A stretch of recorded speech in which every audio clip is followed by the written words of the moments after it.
Sachin JDC વિસ્તારમાં એક ઇસમને મહિલાએ સાગરીતો સાથે મળી મારમારી બ્લેકમેલ કરી રૂપિયા પડાવ્યા હોવાની ફરિયાદ નોંધાતા પોલીસે 5 આરોપીઓની ધરપકડ કરવામાં આવી હતી.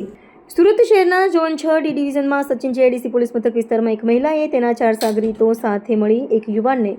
લાકડાના ફટકાથી મારમારી ડરાવી ધમકાવી તેનો વિડીયો બનાવી બ્લેકમેલ કરી 3000 રૂપિયા પડાવી લઈ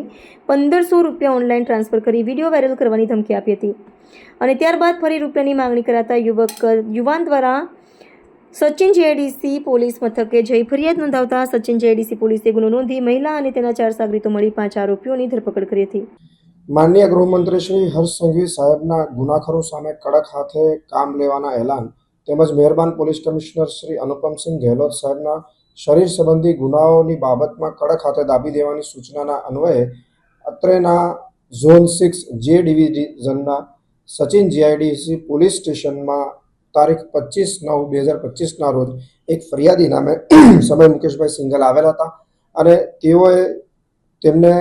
એક મહિલા અને એના અન્ય સાગરીતોએ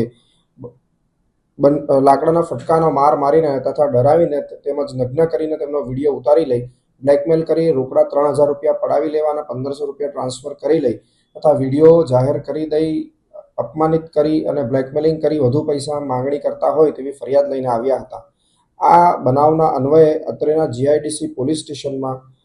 બીએનએસની કલમ 310(2), 311, 308(7), 351(3), 352, 115(2), 3(5) તથા આઈટી એક્ટની વિવિધ કલમો હેઠળ ગુનો દાખલ કરવામાં આવેલ છે. એટલું જ નહીં પરંતુ ગુનામાં સામેલ એક મહિલા આરોપી અને એને અન્ય 4 સાગરીતોને પણ અટક કરી લેવામાં આવેલ છે.